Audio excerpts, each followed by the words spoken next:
Times of Times of ইন্ডিয়ার India. তো editor হ্যাঁ ছিলেন। হ্যাঁ, টাইমস অফ ইন্ডিয়ার এডিটর ছিলেন। বুঝতে ছিলেন। হ্যাঁ হ্যাঁ। হ্যাঁ, পীযূষ গাঙ্গুলি, মানে আমাদের সবার প্রিয় পীযূষ দা। হ্যাঁ, কিন্তু ওনার যে অ্যাক্সিডেন্টটা হয়েছিল তখন কি তোমাকে নামিয়ে দেওয়ার সময় এরকম কিছু আমরা হয়েছে? এগিয়ে করতে গেছিলাম, ধাক্কাটা মেরেছিল মোস্ট প্রবাবলি একটা কোনো, আমার একটু মনে হয় একটা সাদা রঙের গাড়ি ছিল।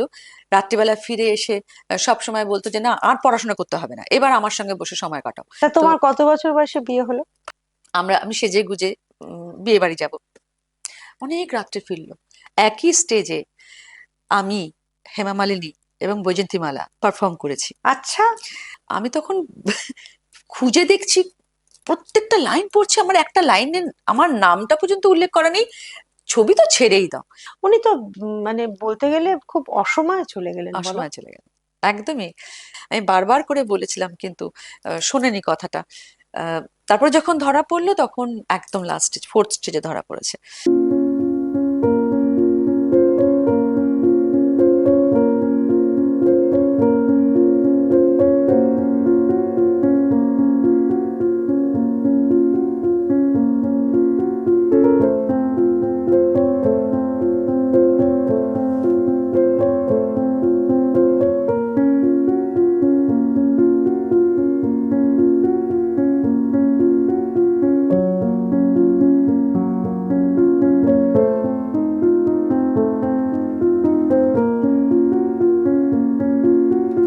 নমস্কার, নিবেদিতা অনলাইনে আমি নিবেদিতা দিয়ে আপনাদের স্বাগত। আজকে আমি এসে গেছি মালবিকার বাড়িতে। বিখ্যাত নৃত্যশিল্পী, অভিনেত্রী, বাকিগুলো পরে পরে আসছি। হ্যাঁ, তো এই মালবিকার ভীষণ সুন্দর একটা 10 তলার ওপরে একটা বিউটিফুল ফ্ল্যাট, আর তার সঙ্গে একদম নিরিবিলি পাখির ডাকও শোনা যাচ্ছে, খুব ভাল লাগছে। মালবিকা, তোমাকে আমার চ্যানেলে আজকে স্বাগত। হ্যাঁ। খুব ভালো লাগছে তোমার এই চ্যানেলে আমি আসতে পেরেছি। আমার খুব ভালো লাগছে, তোমার সঙ্গে কিছুক্ষণ গল্প করব। একদম গল্প করব, একদম গল্প করব। সেটা হচ্ছে যে তোমাকে প্রথমেই জিজ্ঞেস করি যে তুমি তো অলমোস্ট মানে দুর্গা হিসেবে, মানে দুর্গা বললে, টেলিভিশনেতে দুর্গা বললে তোমার তোমার ছবিটা আগে প্রথম, তাই তো? তো কবে থেকে তুমি দুর্গাটা করছো? টেলিভিশনে দুর্গা হিসেবে আমি এসেছিলাম টেলিভিশন মানে ইটিভি বাংলায় প্রথম করি, হুম। সেটাও লীনা গাঙ্গুলি স্ক্রিপ্টে। হুম। তো উম, সেটা আমার প্রথম দুর্গা হিসেবে ছোট স্ক্রিনে আসা। স্টেজে তো সবসময় করছি, কিন্তু তারপর দূরদর্শন, দূরদর্শনের আগে আমার বন্ধু সংযুক্তা ব্যানার্জি দুর্গা হিসেবে খুব পরিচিত মুখ, পরের দিকে আমি করেছিলাম। তো তারপর যেটা হয়েছে, এইচএমভি থেকে একটা ডিভিডি বের করেছিল, সেইখানে আহ, বীরেন্দ্র কৃষ্ণ ভদ্রের যে আমরা প্রত্যেক বছর মহালয়ার দিন সকালবেলা যেই গানের সুরে, মহিষাসুর মর্দিনী, হ্যাঁ। মহিষাসুর মর্দিনী যেই গানের সুরে আমাদের ঘুম ভাঙে, তো সেই অডিওটার সঙ্গে ভিডিও হয়েছিল, ডিভিডি হয়েছিল একটা, সেইখানে আমি দুর্গাটা করি। হুম। আজ থেকে প্রায় 15-20 বছর হয়ে গেছে। হুম। তারপর থেকে দুর্গা হিসেবে লোকে খুব আমাকে ওটাই কি দেখায়? বড়, হ্যাঁ ওটাই দেখায় হ্যাঁ হ্যাঁ। তো এই দূরদর্শনে? দূরদর্শন, ওটা দূরদর্শনে মাঝে মাঝে হ্যাঁ, অন্য কিছুও হয়, কিন্তু তবে ওটা দেখায়। ওটা দেখানো হয়। হ্যাঁ, ওটা তোমাদের আর্কাইভে থেকে গেছে, হ্যাঁ। যে কারণে তোমার মুখটাও ওখানে আর্কাইভে। এরপরে তোমাকে জিজ্ঞেস করি যে তুমি তোমার নাচটা তুমি কবে থেকে শুরু করেছিলে, তারপরে তোমার ছোটবেলাটা, হ্যাঁ, তুমি কোথায় থাকতে, বাবা মা, এটা একটু যদি বলো। আহ, নাচ শুরু করেছি একদম 4 বছর বয়স থেকে, ছোটবেলায়। মানে তখন তো আর এখন যেরকম খুব ছোট বয়সে স্কুলে, হুম। তখন তো আর অত হতো না। তো 4 বছর বয়সে স্কুলে ভর্তি হওয়ার আগে আমার নাচের স্কুলে ভর্তি হওয়া, মার হাত ধরে নাচের ক্লাসে যাওয়া, এবং মাই বলগুলো শিখে আসতো, আমাকে বাড়িতে প্র্যাকটিস করাতো। বাবা চেয়েছিলেন আমি গান গাই আর জিমন্যাস্টিক করি। হুম। বাবা নিজে, আমার বাবা ছিলেন ফার্স্ট ডিভিশন ফুটবল প্লেয়ার। আচ্ছা। আর মা খুব ভালো গান গাইতেন, সিদ্ধেশ্বর মুখোপাধ্যায়ের ছাত্রী ছিলেন। তো মা চেয়েছিল যে না আমি নাচ করি। তো আহ, ছোটবেলা থেকে না বাপিও একটু নাচের বিরোধিতা করতো, কিন্তু ফাইট করতো মা, হুম। যে না কেন, আহ, না ওই সবার সঙ্গে বাপি একটু এরকম ছিল। যে না সব জায়গায় ছেলেদের হাত ধরে নাচবে না, ইত্যাদি ইত্যাদি নানা রকম রেস্ট্রিকশনস, এবং বাবাদের যেরকম হয় বাড়িতে আগেকার তখন। দিনে বাবার এরমই হ্যাঁ, হতো, কোথাও কিন্তু গিয়ে কি নাচতে পারবে দেই দেই করে, হ্যাঁ কথা বলে না গান গাইতে পারবে, এটা হ্যাঁ, আমার বাবা গানটা তো বলতো। ভালো, তুমি নাচ করবে কেন এরকম। হ্যাঁ। তো মা খুব ফাইট করেছে বাবার সঙ্গে, বাপির সঙ্গে, এবং আমি আমার আমার ছোট বোন দুজনেই একই মানে সঙ্গে নাচও শিখেছি, গানও শিখেছি, সুইমিং ক্লাবে যেতাম, হুম রেগুলার ওয়াটার ব্যালে করতাম। হুম। তো ইন্ডিয়ান লাইফ সেভিং সোসাইটি ও থেকে অ্যান্ডারসন ক্লাবে, ও বাবা, ওয়াটার ব্যালে করতে? হ্যাঁ ওয়াটার ব্যালে আচ্ছা। করতাম। আর এই সবকিছু নিয়ে ছোটবেলাটা ভীষণ কাজের মধ্যে দিয়ে কেটেছে, নাচ গান হুল্লোড়। বাবা খুব হুল্লোড়ে ছিল। সন্ধ্যেবেলা বা চাকরিও করতেন, আমাদের বিজনেস ছিল। রাত্রিবেলা ফিরে এসে সব সময় বলতো যে না আর পড়াশোনা করতে হবে না, এবার আমার সঙ্গে বসে সময় কাটাও। তো রাত্রি ফিরে এসেই আমাদের সঙ্গে মানে চাই। তোমরা চারজন? আমরা চারজন, চারজনের একটা সুন্দর একটা হাসি খুশি ফ্যামিলি, খুবই মজার। আমার বাবাও খুব মজার লোক ছিলেন, আহ, হাসতে ভীষণ, মানে মজা করতে ভালোবাসতেন, আমুদের লোক আর কি। আমোদে লোক। মাও সেরকম, আমার হ্যাঁ। ছোট বোনও সেরকম। আমি একটু টিমিড, আমি ভীষণ আহ শান্ত ছিলাম, কথা বলতে ভয় পেতাম, বাইরে রাস্তাঘাটে যেতে ভয় পেতাম, একটু এরকম ছিলাম। তো কিন্তু আমার বিয়ে হলো এমন একটা মানুষের সঙ্গে, তখন তিনি স্টেটসম্যানে আছেন, জার্নালিস্ট। হুম হুম। এবার বাড়ির পরিবেশ বিয়ের পর দেখলাম আমার তোমার কি অ্যারেঞ্জ লাভ ম্যারেজ। ম্যারেজ, না, অ্যারেঞ্জ ম্যারেজ? Arrange marriage. তো মা বাবা দেখে শুনে? বাবা মা দেখে শুনে বিয়ে দিলেন। কি অ্যাড দিয়ে? না না, না। তখন অ্যাড ফ্যাড কিছু না। আমি নাচ শিখতে যেতাম, কথক, তখন তো আমি ছোটবেলা থেকে কথক শিখেছি। তখন তোমরা কোথায় থাকতে? আমি থাকতাম বাবা মা, যাদবপুরে। তুমি, বাবা মা, বাবা মা মা আমি বোন বোন যাদবপুরে যাদবপুরে থাকতাম, থাকতে, হ্যাঁ। হ্যাঁ। কিন্তু নাচ শিখতে আসতাম এই টালিগঞ্জ জুবলি পার্কে। আহ, দাঁড়াও দাঁড়াও, আসছি তোমার বিয়ে, আগে তোমার স্কুল কলেজটা শুনি। ও আচ্ছা। স্কুল একদম যাদবপুরে, যাদবপুর বিদ্যাপীঠ। হ্যাঁ আর কলেজ মূলধা গার্লস কলেজ। হ্যাঁ তো সবই মেয়েদের। হ্যাঁ। হ্যাঁ, তো সুতরাং মানে অত্যন্ত কনজারভেটিভ। হ্যাঁ কনজারভেটিভ, হ্যাঁ। যাদবপুর কে- বিদ্যাপীঠ অবশ্য হ্যাঁ। কোয়েট ছিল। কেউ মানে রাস্তায় ডাকলে বাপার রেগে যেত, বাপি। হুম হুম, কেউ যদি রাস্তায় ডাকতো মালবিকা বলে, তখন সঙ্গে সঙ্গে লেগে কেন তোমার বন্ধুরা কেন রাস্তায় ডাকবে, হুম। এরকম টাইপের ছিল, খুব কনজারভেটিভ। খুবই কনজারভেটিভ, হ্যাঁ। তো পরবর্তীকালে এই বাপি হয়েছিল আমার আহ, সমস্ত নাচ গানের ক্রিটিক। যখনই প্রোগ্রাম করে আসতাম, বাপি এসে, আমি আগে জিজ্ঞাসা করতাম বাপি কেমন লাগলো, হ্যাঁ কি ভালো কি না, মানে বাপির মতামতের উপর আমি খুব জোর দিতাম। হুম। যেই মানুষটা ছোটবেলা থেকে খুব একটা নাচের ভক্ত ছিল না, সেই বড় হওয়ার পর নিজেই বলতো যে এটা হলে ভালো হতো, এটা করলে ভালো হয়, একটু হাসবি, একটু এক্সপ্রেশন দিবি। আমি লাজুক ছিলাম, এক্সপ্রেশনটা একটু কম দিতাম। আস্তে আস্তে লাইফ চেঞ্জ হয়ে গেল। তোমার সাবজেক্ট কি ছিল স্কুল বাংলা। কলেজ? বাংলা ছিল। আমার নাচ দিয়ে শুরু হয় তোমার, তারপর তো তুমি গানও শিখেছো, হ্যাঁ, উচ্চাঙ্গ সঙ্গীত উচ্চাঙ্গ শিখেছো, সঙ্গীত শিখেছি, নজরুল, নজরুল গীতি শিখেছো। নজরুল গীতি মানে আর উচ্চাঙ্গ সঙ্গীত ক্লাসিক্যাল। শিখলে তো নজরুল হ্যাঁ, গীতিটা এসে ক্লাসিক্যাল যাবে। আর নজরুল গীতিতে ডিপ্লোমা। হ্যাঁ। তারপরে আমি লাইট ক্লাসিক্যাল শিখি রমা বসুর কাছে। বহুদিন কন্টিনিউ করেছিলাম, গানটা খুব ভালোবেসে করতাম। মানে একই সঙ্গে তুমি কত্থক শিখছো, উচ্চাঙ্গ সঙ্গীত শিখছো, পড়াশোনা করছো, হ্যাঁ তাই তো? হ্যাঁ, এবং এটা তুমি চালিয়ে গেছো কলেজ পর্যন্ত, মুরলীধর একদম কলেজে একদম গ্রাজুয়েশন একদম পর্যন্ত, একদম। এবং বিয়ের তারপরে পরেও, বিয়ের পরেও? হ্যাঁ, হ্যাঁ। বিয়ের পরেও কেন বলছি, কারণ আমার শ্বশুর মশাই ছিলেন কালচারাল ডিপার্টমেন্টের, ওয়েস্ট বেঙ্গল, মানে কালচারাল ডিপার্টমেন্টের ডেপুটি ডিরেক্টর। হুম। তো বাড়িতে একটা আহ, নাচ গান সংস্কৃতির একটা ব্যাপার ছিল, পরিমণ্ডল ছিল। পরিমণ্ডল ছিল। আমার হাজবেন্ডও তাই। হুম। এবার মানে এমনও অনেকে বলি না যে আমরা যে বিয়ের পর নাচ নষ্ট হয়ে যায়। আমার শাশুড়ি, আমি নাচটা না প্র্যাকটিস করলে আমার হাজবেন্ডের কাছে কমপ্লেন করতো, আজকে কিন্তু ও নাচ প্র্যাকটিস করেনি। আহ, এটা কিন্তু একটা পাওনা। হ্যাঁ। তা সবার ভাগ্যে সেটা হয় না। আমি ভাগ্যটাও কিন্তু খুব মানি। আমি খুব পরিশ্রম করলাম, অনেক সুযোগ আসলো, অনেক কাজ আসলো, কিন্তু আমার ভাগ্য ক্লিক করলো না, সেটাও আমি কিন্তু খুব মানি। হ্যাঁ, তা তো তোমার কত বছর বয়সে বিয়ে হলো? আমার বিয়ে হয়েছে তখন আমার 22 বছর বয়স। কি সুন্দর। তারপর তোমরা কোথায় গেলে টেলে একটু শুনি। হাজবেন্ডের সঙ্গে। হ্যাঁ। বাবা, তুমি তো জানো জার্নালিস্টরা কি আর সময় পায় না। সংসারী হয়, না। তাদের সময় পায় না। মানে এমনও হয়েছে যে তখন নতুন উনি তখন বিয়ে স্টেটসম্যানে হয়েছে, ছিলেন। স্টেটসম্যানে ছিলেন। তারপরে পরবর্তীকালে হিন্দুস্তান টাইমস, তারপরে টাইমস অফ টাইমস অফ ইন্ডিয়ার ইন্ডিয়া, তো এডিটর হ্যাঁ ছিলেন। হ্যাঁ, টাইমস অফ ইন্ডিয়ার এডিটর ছিলেন। তো তখন স্টেটসম্যান যখন ছিল তখন তো প্রচুর পলিটিক্যাল রিপোর্টার বাড়িতে হুম, প্রচুর লোকে আসতো আর খুব সোশ্যাল ওয়ার্ক করতো। তো সোফার এদিক থেকে ওদিক পর্যন্ত লোক বসে থাকতো, নানান লোকে নানান প্রবলেম, সেগুলো খুব মিষ্টি মিষ্টি কথাতে শান্ত মাথায় সব সলভ করতো, তারপর অফিস যেত। প্রত্যেক দিন ভোর 7টা থেকে অত লোক আসতো, আমি এটা দেখেছি। আমার তখন আমি ভাবতাম যে একটা মানুষ কত লোককে কত রকম ভাবে হেল্প করে।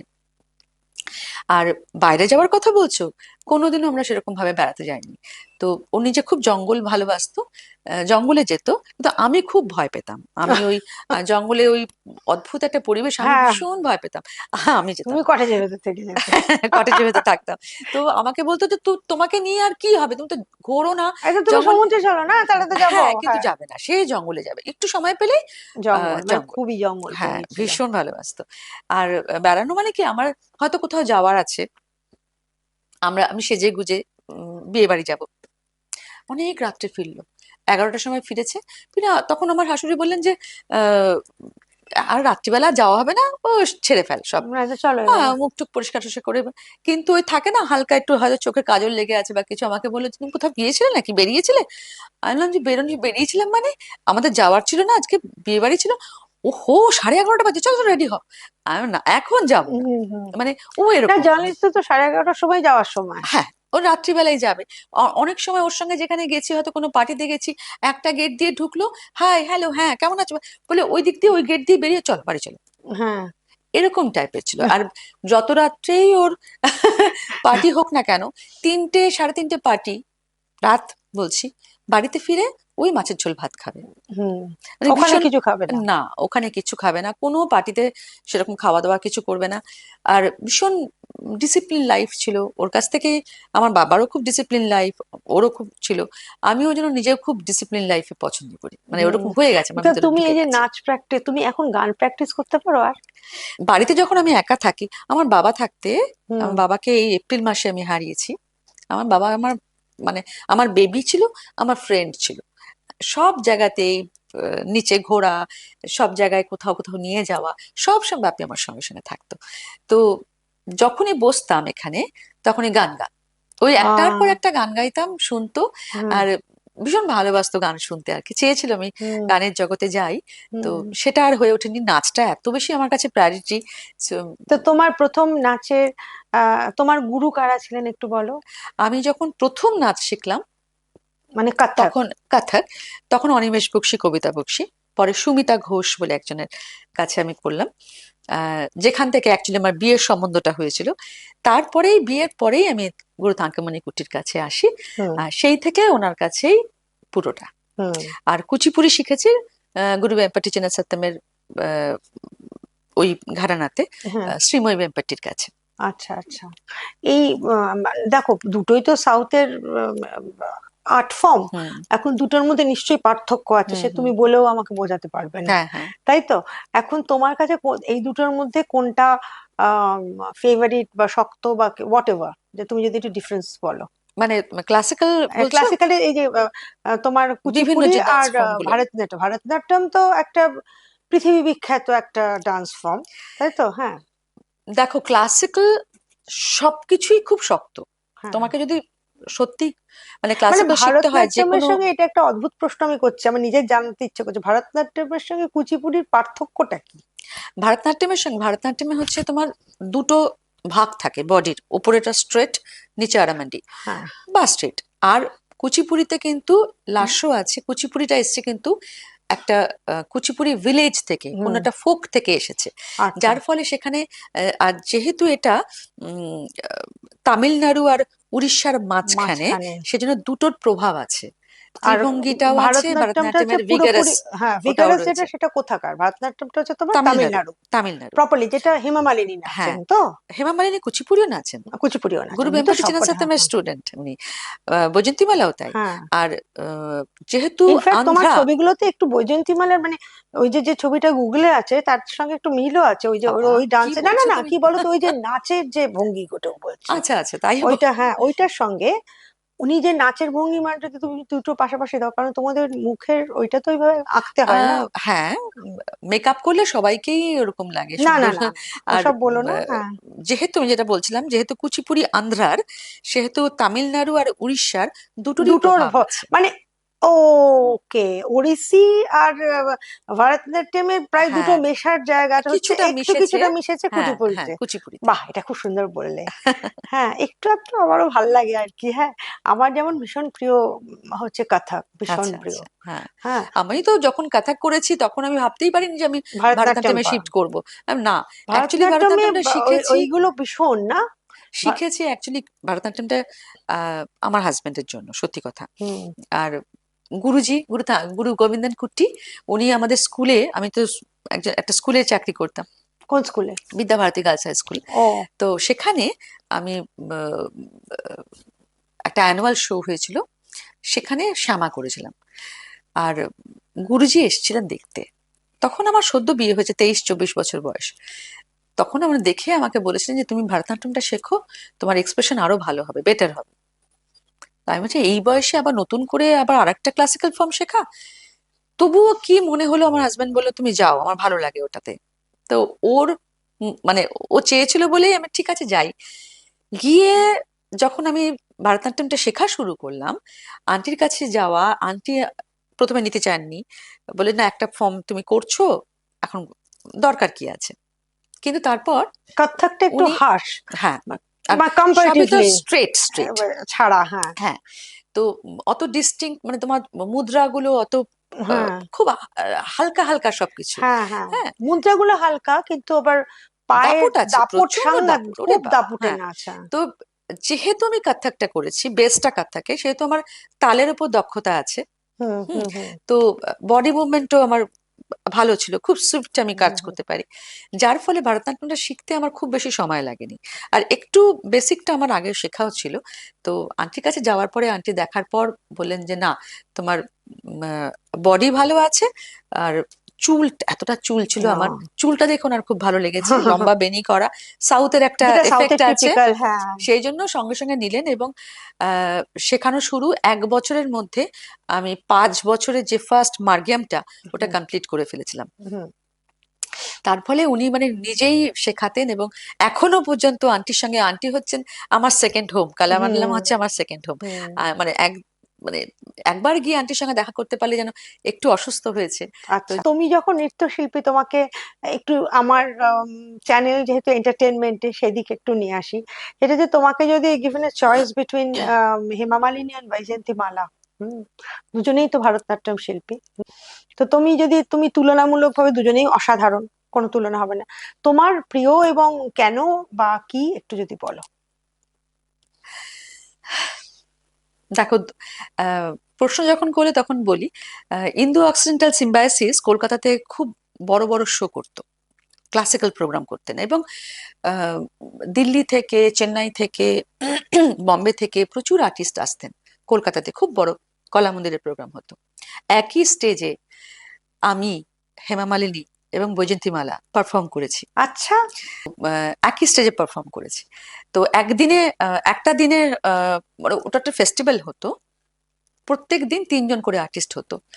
তো একদিন ছিল আমি, বিশাল কৃষ্ণা বলে একজন কথক ডান্সার, আর বৈজয়ন্তীমালা, হুম 3জনের একই দিনের প্রোগ্রাম। বম্বেতে যখন গেছি, বম্বেতেও একই স্টেজে আমার পারফরমেন্সের পরেই হেমা মালিনীর হুম। পারফরমেন্স ছিল। তো এরকম ভাবে আমরা করেছি, প্রচুর পারফর্ম করেছি, যেটা আমার কাছে একটা স্বপ্নের মতন। আহ, কিন্তু আমি ক্লাসিক্যাল ডান্সার হিসেবে আমি একটু বেশি মার্ক দেব আহ, বৈজয়ন্তীমালাকে।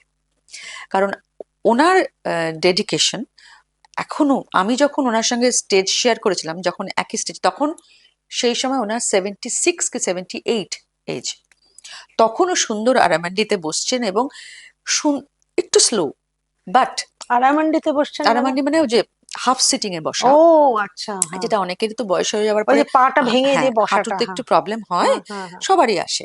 তো তখনও পর্যন্ত এত যোগা করা, মেনটেন করা এবং এত নাচের জন্য তো ডিসিপ্লিন পুরো লাইফ, শরীর মেনটেন। অসাধারণ এবং অপূর্ব। মানে তার উনি বোধহয় একটু কানে প্রবলেম ছিল শোনার, তা সত্ত্বেও মানে এত সুন্দর করে করেন। বৈজয়ন্তীমালাকে আমি ক্লাসিক্যাল ডান্সার হিসেবে বেশি একটু এগিয়ে একটু এগিয়ে রাখবো। রাখবে। হেমা মালিনীর ভীষণ চটক, ভালো ডান্সার, আমি কখনোই তো মানে যথেষ্ট গুণী শিল্পী, কিন্তু চটকটা বেশি। আচ্ছা আচ্ছা। কিন্তু অথেন্টিক ভারতনাট্যম যদি বলা যায়, তাহলে কিন্তু আমি বৈজয়ন্তীমালাকে তোমার একটু দেহা। আগে, একটু আগে রাখবো। আচ্ছা, এবার বলি, এই যে নীতা আম্বানির ছোট ছেলের বউ, হুম। তার একটা আমি ভারতনাট্যমের মানে সবই তো ইউটিউব বা এটা দেখি, আমার কিন্তু খুব ভাল লেগেছে। তুমি কি দেখেছো? হ্যাঁ, আমি দেখেছি। হ্যাঁ, হ্যাঁ হ্যাঁ হ্যাঁ রাইট। হ্যাঁ। কিরকম লেগেছে তোমার, বলো? খারাপ না, দেখো সবাই মানে মানে একটা ঠিকঠাক বয়সে মুদ্রা, গিয়ে তো তবে সেটা আসবে। হ্যাঁ ঠিকঠাক মুদ্রা, ভালো এক্সপ্রেশন, বডি ল্যাঙ্গুয়েজ ভালো, সবকিছু মিলিয়ে, চেহারাটাও খুব চেহারাটা সুন্দর। খুব সুন্দর, সবকিছু মিলিয়ে ভালো ভালো।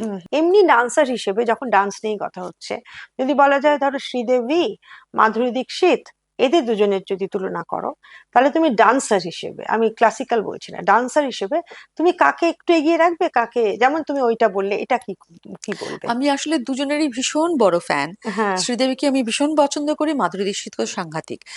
আহ, কিন্তু দুজনের না দু রকমের। মাধুরী দীক্ষিত যেমন ভীষণ মাপা, হ্যাঁ। মাধুরী দীক্ষিতের সমস্ত কিছু খুব মাপা, আর শ্রীদেবীর মধ্যে খুব চটক আছে। দুটো দুরকম ভালো। তো অন্যান্য নাচগুলোতে শ্রীদেবীর, আমি শুনেছি শ্রীদেবীর সেরকম ক্লাসিক্যাল ডান্সে প্রথাগত শিক্ষা যেটাকে বলা হয় সেটা কিছু নেই, মানে ও কিন্তু ক্লাসিক্যাল ডান্সটা শেখেনি, ও এমনি নাচতে পারে ভালো। যেমন মাধুরী দীক্ষিত, সাউথের সবাই যেমন মাধুরী নাচতে পারে। দীক্ষিত কিছুদিন হয়তো কত্থকটা শিখেছে, কত্থকের ওর ট্রেনিং আছে, তো সেই জন্য মাধুরী দীক্ষিত স্টাইলটা কত্থকের। আর ওই জন্য খুব সুন্দর ছোট ছোট আদাগুলো খুব সুন্দর। আর যে কারণে বিরজু মহারাজের থেকে ওর তো হ্যাঁ, সব খুব সুন্দর, নাচগুলো, হ্যাঁ। খুব ভালো করতে পারে। আর শ্রীদেবীর তো একটু সাউথ ঘাসা, আর যে কোনো নাচ তো শ্রীদেবীর মুখ সব থেকে মুখটা, বড় হ্যাঁ। হচ্ছে এইটা, এত সুন্দর ওর খেলে, সব এক্সপ্রেশন, এক্সপ্রেশন। চোখ নাক মুখ যেন সারাক্ষণ জল জল করছে। সেই দুজন দুরকম ভালো, মানে সেই কাউকে সেই তো আমি সেই আর এগিয়ে এগিয়ে এই পিছিয়ে বেশি রাখতে রাখতে পারবো পারছো না। না। আচ্ছা, এবার তোমার একটু ব্যক্তিগত কথা এসে যাই। তোমার এই যে বৈজয়ন্তীমালার যে অনুষ্ঠানটা, সেটা সম্পর্কে কোথাও, মানে তুমি যে বলছিলে এক্ষুনি, সেটা বলো, তোমার আমার দর্শকরা শুনুক যে কি কাণ্ড করেছিল তোমার হাজবেন্ড। আহ, আমি তোমাকে বলছিলাম যে আমার হাজবেন্ড ভীষণ ভীষণ মানে স্ট্রং একটা প্রিন্সিপাল মেনটেন করে। মেনটেন করতেন, হ্যাঁ। তো এবার একটা প্রোগ্রামে, এই ইন্দো অক্সিডেন্টাল সিম্বায়সিসের প্রোগ্রামে, একই দিনে আহ, বিশাল কৃষ্ণা, আমি, বৈজয়ন্তীমালা, তিনজনের প্রোগ্রাম। মিডিয়া পার্টনার হচ্ছে টাইমস অফ ইন্ডিয়া। হ্যাঁ। এবার টাইমস অফ ইন্ডিয়ার এডিটর হচ্ছেন সুমিত সেন। তো আমাকে পরিষ্কার, এমনকি উত্তরপাড়া মিউজিক কনফারেন্স থেকে যখনই একটা মানে আহ, একজন যিনি ওখানকার যিনি হেড ডিরেক্টর, তিনি টাইমস অফ ইন্ডিয়ার কাছে গেছে, সুমিত সেনের কাছে গেছে, গিয়ে জিজ্ঞাসা করেছে যে এখানে আর কাকে কাকে নেওয়া যেতে পারে, বিশাল বড় প্রোগ্রাম হয় উত্তরপাড়া মিউজিক কনফারেন্স, বলছে কে আছে আপনাদের প্রোগ্রামের লিস্টে? বললো এই নিয়ে নিয়ে আছেন, রশিদ খান আছেন, আরো সবার নাম বললেন, মালবিকা সেন আছেন। তখন আমার হাজবেন্ড জিজ্ঞেস করেছে ওনাকে যে মালবিকা সেন আছেন, আচ্ছা উনি রাজি হয়েছেন? তো না না, রাজি হওয়া না হওয়ার তো কিছু নেই, ওনার সঙ্গে তো এইমাত্র কথা হলো। এবার ওনারা যখন আমার বাড়িতে আসলেন, টাইমস অফ ইন্ডিয়ার অফিস থেকেই আসলেন, এসে যখন কথা বলছে, বলছে বাইরে সুমিত সেনের একটা ইয়ে নেম প্লেটে, আচ্ছা একবার একটু জিজ্ঞাসা করি উনি, আমি বলছি, ওনার আমার হাজবেন্ড। বলছি সে কি, মানে মাথায় হাত দিয়ে পড়েছে, এতক্ষণ ওনার সঙ্গে কথা বললাম, উনি তো একবারও উল্টে জিজ্ঞেস করছেন উনি রাজি আছেন। বদমাইশি, মানে হ্যাঁ দুষ্টুমি মানে করেছে। এরকম। আর এই যে প্রোগ্রামটায়, বৈজয়ন্তীমালা, আমি আর বিশাল কৃষ্ণার প্রোগ্রাম, পরের দিন টাইমস অফ ইন্ডিয়ার সমস্ত বিরাট করে রিভিউ, ওপরে বিশাল কৃষ্ণার ছবি, বৈজয়ন্তীমালার তিনটে ছবি দিয়ে বিশাল রিভিউ, আর নিচে এত বড় একটা জায়গায় যেখানে আমার ছবি থাকার কথা, সেখানে আমার গুরুজির ছবি, আন্টির ছবি, এবং সুন্দর ফুলটা নিয়ে দাঁড়িয়ে আছেন। ওই এত বড় পেজটার মধ্যে আমার একটা নাম নেই পর্যন্ত যে আমি পারফর্ম করেছি সেই দিন। কি তিনজনের, বাজে লাগে। মানে আমি এবং সেটা যখন সকালবেলা, আমি তো সকালে স্কুলে চলে গেছি, আমি দেখিও নি সকালের পেপারটা। ফিরেছি যখন দুপুরবেলা, আমার স্কুলের কালিগরা সবাই যে যার বাড়ি চলে গেছে। আর সেদিন ছিল পরের দিন হেমা মালিনীর প্রোগ্রাম ছিল। আমি তাড়াতাড়ি করে রেডি হচ্ছি, মানে সেদিন 5 দিন ধরে ফেস্টিভ্যাল হুম হুম চলবে। হুম। আমি রেডি হচ্ছি যে যাব, ভালো লাগছে যে আগের দিন এরকম করেছি, পরের দিন হেমা মালিনীর প্রোগ্রাম দেখতে যাচ্ছি। তো মানে কলকাতায় বলছি। আর তখন আমাকে আমার কালিগ ফোন করে বলছেন যে, কিরে, কালকে এত ভালো প্রোগ্রাম দেখলাম, তোর কোনো নাম নেই, সুমিতাটা কি করলো? আমি তখন খুঁজে দেখছি, প্রত্যেকটা লাইন পড়ছে, আমার একটা লাইনে আমার নামটা পর্যন্ত উল্লেখ করা নেই। ছবি তো ছেড়েই দাও। তখন ফোন করে আমি বাচ্চাদের মতন ভ্যাঁ করে কেঁদে ফেলেছি। আমি বলছি, তুমি এটা কি করলে? এত বড় একটা অ্যাচিভমেন্ট, যেখানে আমি এরকম স্টেজ শেয়ার করছি, তুমি, এটা আমার জীবনে একটা সেরা দিন, এটাকে কোনো রিকগনিশন আমি পেলাম না। বললো, তুমি তো জানোই আমি এটা করতে পারবো না, করতে পারবো না। এটা আমি করতে পারবো না। টাইমস অফ ইন্ডিয়া তোমার কোনো ছবি বা তোমার লেখা, মানে তোমার নাম তাহলে আমি ওনার দেবো ইয়ে না। হয়ে যাবে আর হ্যাঁ, কি। উনি যদি মানে এডিটর হিসেবে ওনার খারাপ লাগবে যে আমার বাড়ির লোককে আমি। আমি তখন বলছি, যদি আমি কোনো বড় নেতা হতাম তখন তুমি কি করতে? বলে, তুমি তো নও, তুমি নেতা নও, যদি হতো তখন দেখা যেত। মানে এরকম এটা কি অন্যায়! অন্যায়। তারপর সৌভিক দাশগুপ্ত, যিনি এই ইন্দো অক্সিডেন্টাল সিম্বায়োসিসের যিনি কর্ণধার, উনি বললেন যে আপনি একদম চিন্তা করবেন না, একটা পেজ আমরা নিজেরা কিনবো, সেখানে আপনার নাম থাকবে। আচ্ছা, তখন সুমিত কিচ্ছু করতে পারবে না, অ্যাড দেবে। অ্যাড দেবো, তখন কিচ্ছু করতে পারবে না। আমি তখন বাবা, সে অন্তত একটু নামটা উঠুক। দেখো, ঠিক উল্টোটা হয়। হ্যাঁ, উল্টোটা এবং সত্যি কথা বলতে কি, অনেকেই কলকাতা শহরে অনেক বড় বড় আর্টিস্টরা ওর কাছে গেছে, সাহায্য চেয়েছে, সবার জন্য করেছে, প্রত্যেকের জন্য করবে, কিন্তু না, তোমার কোনো প্রোগ্রামে কোনো রিভিউ তুমি পাবে না। কি দুঃখ বলো তো। খুবই ভালো লোক ছিলেন, খুবই ভালো হ্যাঁ, লোক ছিলেন। উনি তো মানে বলতে গেলে খুব অসময়ে চলে গেলেন, বলো। অসময়ে চলে গেল, একদমই। মানে কাজ কত করতে বয়স করতে হয়েছিল? 57। এটা কোনো বয়স হলো? একদম মানে মানে, আর মানে ধরা পড়েছে এত লাস্ট স্টেজে, তখন আর কিছু করা গেল না। মানে আমরা যখন সাতটা শুনছি তখন মাস সে কি সবাই মানে চমকে চমকে উঠছে আর কি। হুম, হ্যাঁ। 7টা মাস একদম খুব ফাইট করেছে। মানে কি সিমটম ছিল গো? ওনার তো অ্যাবডোমেন সিমটম ক্যান্সার তো? স্টমাকে। স্টমাক, হ্যাঁ। তো প্রথম প্রথম তো কিছু ধরতে পারিনি, একটু শরীরটা খারাপ হতো, একটু অ্যাসিডিটি হতো, তারপরে আস্তে আস্তে একটা ওই হেঁচকি একটা কন্টিনিউয়াসলি হতো। তো বারবার বলতাম, ডাক্তার দেখাও, ডাক্তার দেখাও। একটু ওয়েট লস, তখন আমার আমার একটু মাথায় একটু স্ট্রাইক করেছিল, বারবার বলেছি, কিন্তু একটা কথা শোনে না তো। মানে মানে সেরকম ও কোনো যেটা মনে প্রবলেম না করে হলে তো লোকে দেখায় না, না? দেখায় না, এবং ও যেটা মনে করে ভালো সেটাই করবে।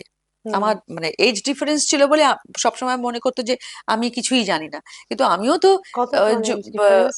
হ্যাঁ, আমার থেকে 10 বছরের বড়। আচ্ছা, হ্যাঁ। তো আহ, আমারও তো কিছু হুম। জগৎ চেনা আছে, আমি দেখেছি, আমারও তো চোখটা খোলা, আমি তো বুঝতে পারছি। আমি বারবার করে বলেছিলাম, কিন্তু শোনেনি কথাটা। আহ, তারপর যখন ধরা পড়লো তখন একদম লাস্ট স্টেজ, 4th স্টেজে ধরা পড়েছে। তারপরেও সঙ্গে সঙ্গে বম্বে নিয়ে যাওয়া হলো, অনেক ট্রিটমেন্ট হলো, কিন্তু কিছু করা গেল না। পেটে তো আর কিছু করা আর তো যায় না। কিছু করা গেল না। প্রথম 6টা কেমো, তারপরে ভাবলাম যে হয়তো একটু ঠিক হলো, কিন্তু তারপরে একদম ছড়িয়ে গেল, আর কিছু করা গেল না। বম্বে থেকে না নিয়ে এসেছিলে না না, এখানে? এখানেই, নিয়ে এখানেই। এসেছিলে। তারপরেই কি তুমি বাড়ি টাড়ি বেঁচে টেচে দিয়ে এখানে চলে এলে আহ নাকি? না না, তারপরেও আমি ছিলাম। আমি তো এসেছি, ওর চলে গেছে দশ তুমি বছর হলো হ্যাঁ, তুমি ছিলে, তুমি আর তোমার হাজবেন্ড থাকতে জুবলি পার্কে। জুবিলি পার্কে, হ্যাঁ। আর 10 বছর হয়ে গেল। আমি এখানে এসেছি 4 বছর, আমি মা বাবাকে নিয়ে চলে এসেছি। মানে তুমি কারণ 6টা বছর ওখানে 6টা থেকেছো? বছর ওখানে ছিলাম। সেই। তো তুমি আম, এই যে সেই 6টা বছর যে ছিলে, সেই 6টা বছর তুমি তো সিরিয়ালে জয়েন করেছো কোন সময়টায়? উনি চলে যাওয়ার পরে মানে একটা কোন ইয়ারে ছবি, চলে গেলে? উনি চলে গেছেন 2015-তে। আচ্ছা, হ্যাঁ। হুম, 2015-এ উনি চলে গেলেন। তারপর আহ, আমি টুকটাক কাজ করছিলাম, ব্লুজ বলে একটা যে স্নেহাশিস চক্রবর্তী যে হাউসে, ওখানে আমি টুকটাক করছিলাম। কিন্তু বেশিরভাগ আমি তো নাচের জগতে হ্যাঁ বেশিরভাগই। হ্যাঁ হ্যাঁ। তো সিরিয়ালটা না আমার খুব একটা প্রচুর সময় নষ্ট হুম হতো। হুম। আমি দু একবার গিয়ে দেখেছি, আমার খুব একটা পছন্দ পোষায় না, হয়নি, হ্যাঁ। পোষায়নি, মানে কারণ তুমি তখন আমার, মেকআপ করে অনেকক্ষণ বসে হ্যাঁ থাকতে হয়। তখন আমার সামনে প্রচুর প্রোগ্রাম, হুম প্রচুর কাজ। তো আমি কি করে অত সময় নষ্ট করব? তারপর ও চলে যাওয়ার পরে তখন রেমা, এখন তার নাম মাহিরি বোস, আচার্য জয়ন্ত বসুর মেয়ে। আহ, ও তখনও নাম ছিল রেমা বোস, এখন নামটা চেঞ্জ করে মাহিরি বোস।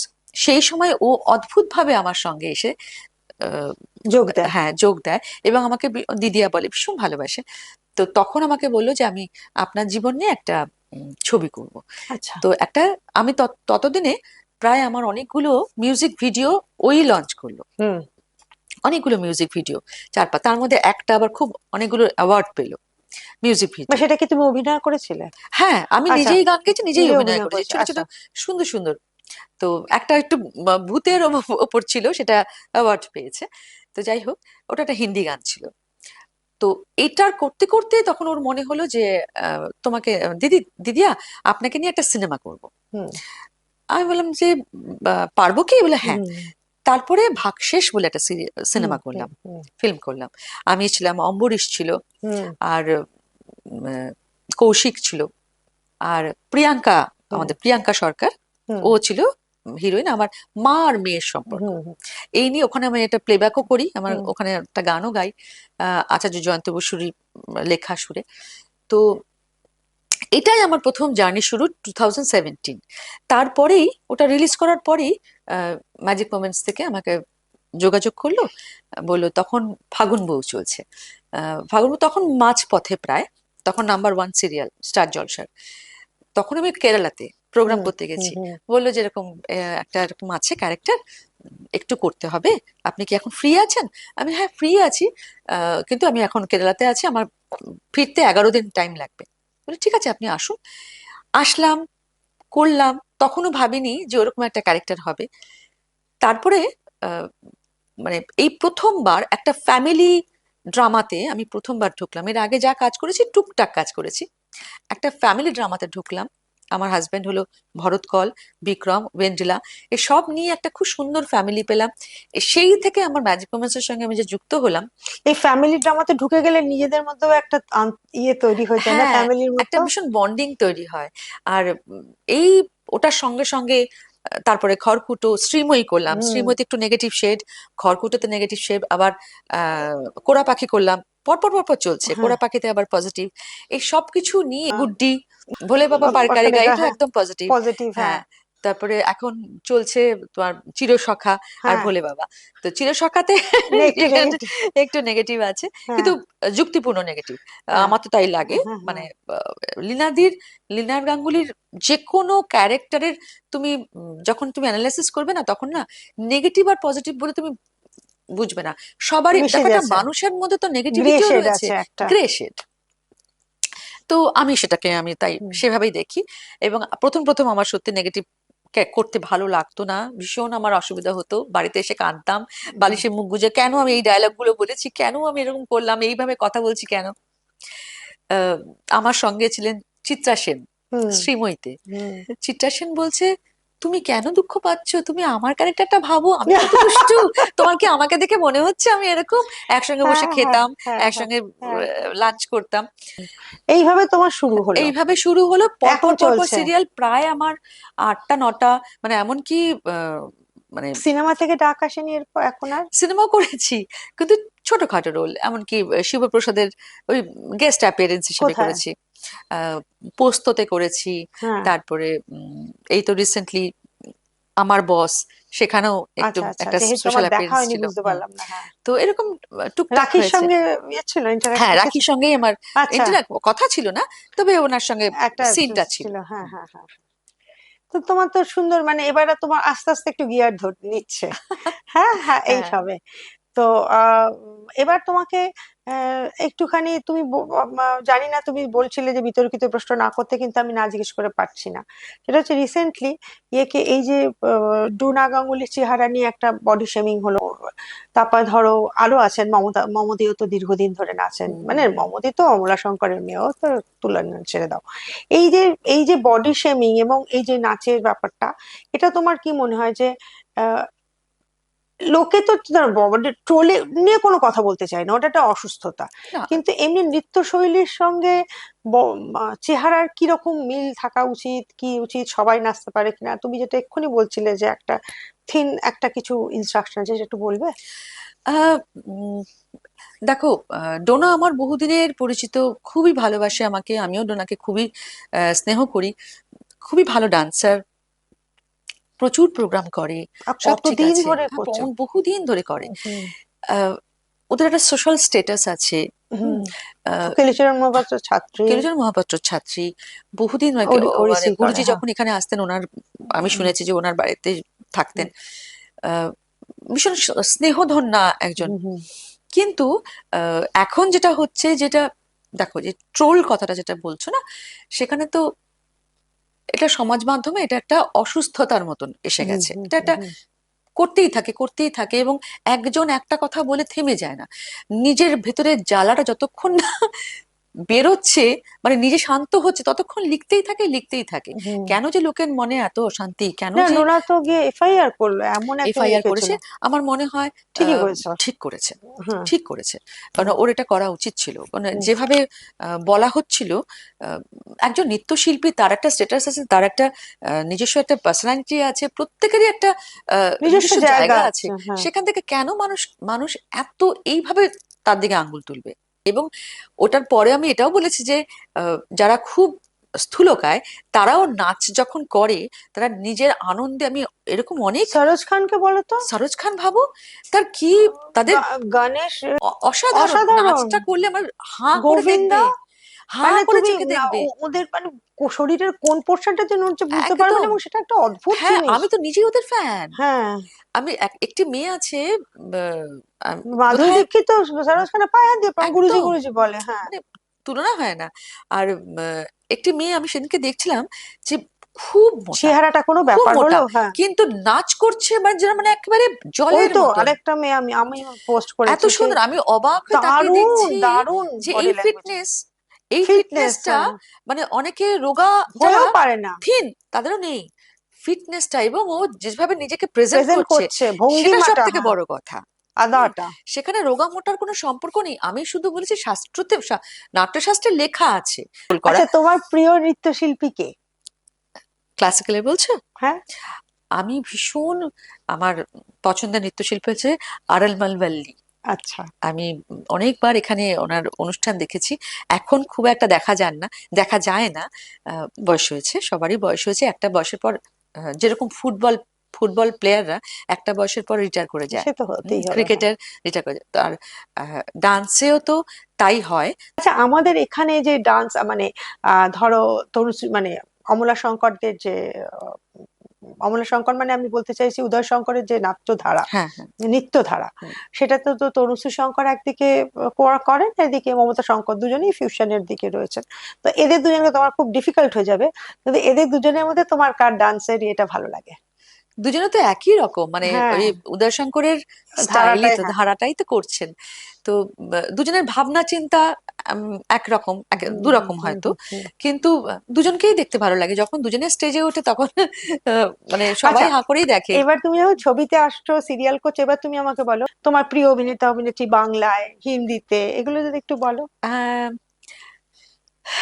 বাংলার অভিনেতা বলতে তো আমি ভীষণ বড় ভক্ত উত্তম কুমারের। হ্যাঁ তার বাইরে মানে হ্যাঁ হ্যাঁ। সৌমিত্র চ্যাটার্জির সঙ্গে আমি স্ক্রিন শেয়ার করেছি আচ্ছা ভাগশেষে, এবং পোস্ততে আচ্ছা। প্রথম বিগ স্ক্রিনে আমার ফার্স্ট ডায়ালগ ওনার সঙ্গে ছিল। আরে বাবা, মানে হ্যাঁ। উল্টো দিকে বসে আছেন বাবা, উনি আর হ্যাঁ লিলি চক্রবর্তী। তো এটা খুব বড় একটা হুম মানে পাওনা ওটা। তারপরে তো ভাগশেষ করলাম। আর আহ, সৌমিত্র চ্যাটার্জি আমার হাজবেন্ডের সঙ্গে ভীষণ ক্লোজ ছিলেন, হুম হুম খুব ভালোবাসতেন ওনাকে। তো সেই স্বার্থেও আমরা অনেক হুম সময় হুম হুম। একসঙ্গে একটা জায়গায় হয়তো মিট করেছি, ওনার কথা শুনতে আমি কথা শুনেছি, ওনার অনেক খুব ভালো উনি বলেন, তো উনি ভালো বক্তা এই। আর মানে মেয়েদের মধ্যে পুরনো আর্টিস্ট তো আমি বলবো সাবিত্রী হ্যাঁ, চট্টোপাধ্যায়, হ্যাঁ। উত্তম কুমার আর সাবিত্রী চট্টোপাধ্যায়। সুচিত্রা না? সুচিত্রা সেন সব রকম, কেন জানি না আমার সাবিত্রী হ্যাঁ, চট্টোপাধ্যায় হ্যাঁ, বেশি ভালো হ্যাঁ, লাগে। হ্যাঁ, হ্যাঁ। আর সুচিত্রা সেন ভীষণই ভালো, হুম, মানে হুম। তার ও ব্যাপারটাই ব্যাপারটাই আলাদা, আলাদা। আলাদা ছিল। হ্যাঁ। কিন্তু কেন জানি না সাবিত্রী হুম, চট্টোপাধ্যায়কে বড় ঘরের মেয়ে মনে হয়, মানে ও যে হুম, কোনো ক্যারেক্টার যেন কি সুন্দর ফুটিয়ে তুলতে পারে হুম। এই। আর এখনকার যুগে কথা বলছো, এখনকার যুগে আমি তো খুব একটা সিনেমা দেখি না, সত্যি কথা, হিন্দি ফিল্ম আমার দেখা হয় না। হুম, আর বাংলা ফিল্ম, আহ বাংলা ছবিতে ভালো অভিনেত্রী আমি আমার প্রিয় ভালো অভিনেত্রী সবাই, হুম, হুম, হুম। অভিনেত্রী হিসেবে ভালো সবাই, ভালো কাজ করছে প্রত্যেকে। কিন্তু আরেকজনের নামটা বলতে আমি ভীষণ, এখানে আমি নাসরুদ্দিন শাহর ভীষণ ভক্ত। হ্যাঁ, আর হ্যাঁ, কি আর কিয়ারা নাম? আদবানিকে খুব ভালো লাগে, শ্রদ্ধা কাপুরকে ভালো লাগে, হ্যাঁ, আর কিয়ারা হ্যাঁ, আদবানি। সত্যি ঠিকই বলেছে। হ্যাঁ, আর ছেলেদের মধ্যে? ছেলেদের মধ্যে ঋত্বিক রোশন, তুমি যদি আগের ধরো তাই, হ্যাঁ, ঋত্বিক রোশনকে আমার খুব ভালো লাগে। মানে সিরিজ দেখলে বোঝা যায় যে কত ভালো ভালো অভিনেতা হ্যাঁ, অভিনেত্রীরা এখন আছে, তো ওইগুলো করে মানে নতুন নতুন কত ছেলের অসাধারণ। মানে মেয়েরা আসছে। নতুন নতুন ছেলেমেয়েরা এত ভালো অ্যাক্টিং করে, হয়তো আমি নামগুলো অত মুখস্থ নেই বা মুখস্থ নেই বলতে কিন্তু পারবো না, প্রত্যেকেই ভীষণ ভালো। ভীষণ ভালো। আর এখন ওই কিয়ারা আদবানিকে খুব ভালো লাগে, আর শ্রদ্ধা কাপুরকে খুব ভালো লাগে। হ্যাঁ, হ্যাঁ, হ্যাঁ, আর ব্যাস এই। হ্যাঁ। রণবীর কাপুর, নরমিত সিং এদের। রণবীর কাপুর, হ্যাঁ হ্যাঁ। রণবীর কাপুর খুব ভালো অ্যাক্টিং করে। আচ্ছা, এবার একটু তোমার আরেকটা রণবীর তো। সিংকেও ভালো লাগে। হ্যাঁ, হ্যাঁ, সত্যিই তাই। এগুলো তো এরপরে আমি মোটামুটি ধরো আমরা শেষের দিকেই চলে আসছি, হ্যাঁ, গল্পটা। তো একটা বিষয় তোমার কাছে জিজ্ঞেস করছি, সেটা একটু তোমার ব্যক্তিগত স্তরেই জিজ্ঞেস করছি। সেটা হচ্ছে যে একটা ঘটনা অনেকদিন আগে, প্রায় 10 বছর আগে ঘটেছিল। সেই ঘটনাটা একটু তোমার মুখ থেকে শুনতে চাই। লোকের মুখে বহু শুনেছি, বুঝেছো? তো আমি তোমার মুখে শুনতে চাই। আমাদের যে পীযূষ দা ছিলেন, হ্যাঁ হ্যাঁ। হ্যাঁ, পীযূষ গাঙ্গুলি, মানে আমাদের সবার প্রিয় পীযূষ দা, হ্যাঁ। তিনি চলে গেলেন এবং চলে যাওয়ার পর সে সিরিয়ালেও সেটা দেখানো হলো, সেগুলো তো ছেড়ে দাও, আমি বলছি না আর। কিন্তু ওনার যে অ্যাক্সিডেন্টটা হয়েছিল, তখন কি তোমাকে নামিয়ে দেওয়ার সময় এরকম কিছু হয়েছে? তোমরা রেকি না না করতে না না, গেছিলে বা আমরা রেগে কিছু? করতে গেছিলাম, আমাদের একটা প্রোডাকশন হওয়ার কথা ছিল মহামায়া। হুম। হুম, সেখানে মানে আমার হাজবেন্ড টাইমস অফ ইন্ডিয়া থেকে মানে অনেক স্পন্সর উনি মানে ব্যবস্থা করেছিলেন। আর খুব বড় বাজেটের একটা প্রজেক্ট ছিল, হুম। খুব মানে খুব বড় বাজেটের। সেটা নিয়ে অনেক কথাবার্তাও চলছিল যে বাজেট যাতে একটু কম করে বা কিছু। এটা কি টেলিভিশন প্রজেক্ট? উম, না না না, এটা স্টেজ স্টেজ পারফরমেন্স ছিল পারফরমেন্স? হ্যাঁ।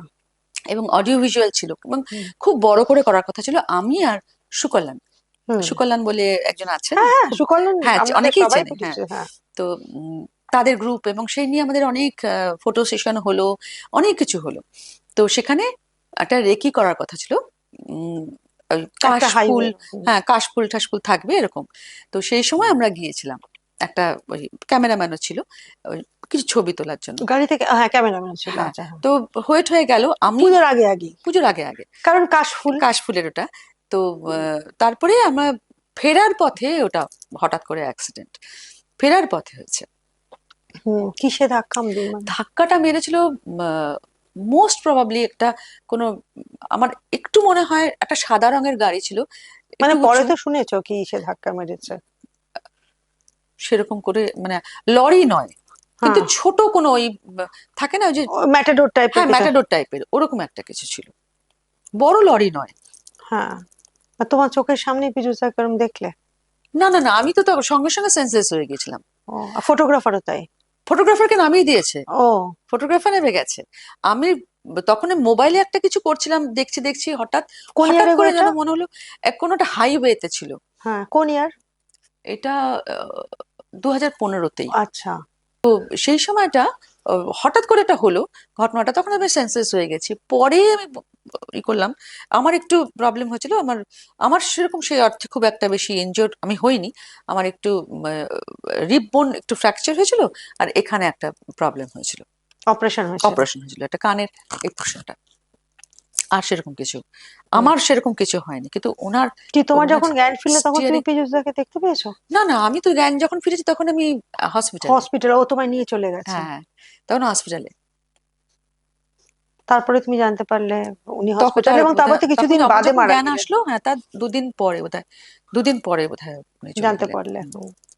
না, পীযূষদা ঠিক হয়ে উঠছিলেন তো, তারপর জ্বর এলো, আমরা সবাই প্রার্থনা করলাম যেন হুম, সুস্থ হয়ে যায়, জ্বরটা বাড়তে বাড়তে 105-106 হয়ে গিয়ে হুম, পুজোর মধ্যেই কোনো একটা দিন উনি চলে গেলেন। হ্যাঁ হ্যাঁ, হ্যাঁ। এটা আমি শুনেছি যে ওই অ্যাক্সিডেন্টের সময় মালবিকা ছিল, কিন্তু তোমাকে জিজ্ঞেস করতে হবে এটা, আমি মানে জাস্ট তোমার মুখ থেকে জানার জন্যই জিজ্ঞেস করলাম। এই যাই হোক, তো এটা খুবই দুর্ভাগ্যজনক। তারপর সেই অনুষ্ঠানটা কি আর হয়েছিল না? না গো, সেই অনুষ্ঠানটা মানে ও চলে গেল, আর মানে সবকিছু মিলিয়ে না, তালগোল হয়ে গেল। আর তালগোল হয়ে গেল সব, মানে কিচ্ছু হলো না, হুম। আলটিমেটলি হলোই না। আমার এখনো এত এত সমস্ত ব্রোশিয়ার রেডি করা আছে, এখনো রয়ে গেছে। মানে হুম। আসলে যে মানুষটা স্পন্সর দিচ্ছিল সেই মানুষটা চলে গেলে আর কি করে হবে, অত বড় একটা হিউজ প্রজেক্ট হুম। একটা মাঝপথে নষ্ট হয়ে গেল। পীযূষদার লাস্ট সিরিয়ালটা ছিল লীনা দিদি সিরিয়াল ছিল না? রাইট, জলনপুর। জলনপুর ছিল। ওইটাতেই তো সে মানে চলে গেল। লীনা দিদির সঙ্গে এটা নিয়ে কখনো কথা হয় তোমার? না। না না, সেই সত্যি খুব শকিং। হ্যাঁ সত্যি খুব শকিং। যাই হোক, এই কথা থেকে একটু অন্যদিকে যাই। তুমি যে এই নৃত্যশিল্পী, একজন নৃত্যশিল্পী, তো তুমি কাউকে নাচ শেখাও তোমার? ছোট বড় মিলিয়ে মোটামুটি 150 স্টুডেন্ট তো হবেই। আচ্ছা। হুম। 150 স্টুডেন্ট, হ্যাঁ, সবাইকে কি শেখাও তুমি? আমি পিওর ক্লাসিক্যাল, একদম ভারতনাট্যমে ক্লাস করি, ভারতনাট্যম শেখাই, কিন্তু যখন প্রোগ্রামের সময় যদি কখনো প্রয়োজন হয় তখন হয়তো একটু অন্য ফিউশন। অন্য কিছু একটা ফিউশন কিছু করালাম হুম। প্রোগ্রামের খাতিরে। আদারওয়াইজ আমার শেখা মানে পিওর ক্লাসিক্যাল আর কত ভারতনাট্যম। বয়স থেকে কত বয়স অব্দি এটা ছ শিখতে পারো? বছর থেকে স্টার্ট করি, কারণ ভারতনাট্যম ক্লাসিক্যালটা না 6 বছর বয়স না হলে হাঁটুতে জোর পায় না। হুম। ওই বললাম না, আরামাটিতে বসতে একটু কষ্ট হয়, ব্যথা যদি শুরু হয়ে যায় বাচ্চাদের, তখন আমি যাব না যাব না শুরু হয়ে যাবে। হুম। তার থেকে ছ একটু, বছর হ্যাঁ 6 বছর হলে কি বুঝতে পারে, একটু হ্যাঁ, বুঝতে হ্যাঁ, শেখে, হ্যাঁ। তো ইন্টারেস্টটা আসে।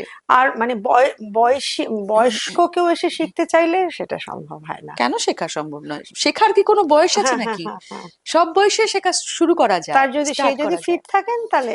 হ্যাঁ হ্যাঁ, মোটামুটি মনের আনন্দে। আমি তো চাইবো না যে প্রত্যেককেই আমি একদম স্টেজে তুলে একটা উম, সব নাম করা ডান্সার করব। না। তার যদি ইচ্ছে হয়, তার যদি ডেডিকেশন থাকে, মানে নাচতে যদি ভালোবাসে, তাহলে নিশ্চয়ই নাচটা করতে পারে। হুম। তবে হ্যাঁ, তাকে নিয়ে কি আমি বড় বড় কম্পিটিশনে যাব তা তো নয়। না। হ্যাঁ। সে তার মতন করে নাচবে, তার মতন করে সে ভালোবাসবে নাচটাকে। ভালো আর মানে তোমার এই ডান্স, শেখার কোনো বয়স নেই তো। তোমার এই ক্লাসটা কোথায় হয়? গোল পার্কে, আচ্ছা, গোলপার্কে। নাম? Malabika Sen dance academy. তো যাই হোক, তোমার এই নাচ, গান এবং অভিনয়, এই যে ত্রিমুখী পারদর্শিতা, আমি জানি না আপনারা কতদূর জানেন। আমি তো জেনেছি, জেনে আপনাদের জানানোর চেষ্টা করছি। আপনারা শুনলেন মালবিকার নাচের ক্লাসও আছে। ফলে যে যিনি ভারতনাট্যম মানে যে বাচ্চাদের যদি ভারতনাট্যম শিখতে হয় তাহলে মালবিকার কাছে চলে যেতে হবে। আর এই বলে আজকে আমার অনুষ্ঠানটা এখানেই শেষ করছি। ভালো থাকবেন, আশেপাশে সবাইকে ভালো রাখবেন। নমস্কার। নিবেদিতা অনলাইন, এই চ্যানেলটি দেখুন, সাবস্ক্রাইব করুন। খুব সুন্দর একটি চ্যানেল, অনেকের সাক্ষাৎকার আপনারা জানতে পারবেন, শুনতে পারবেন। নমস্কার।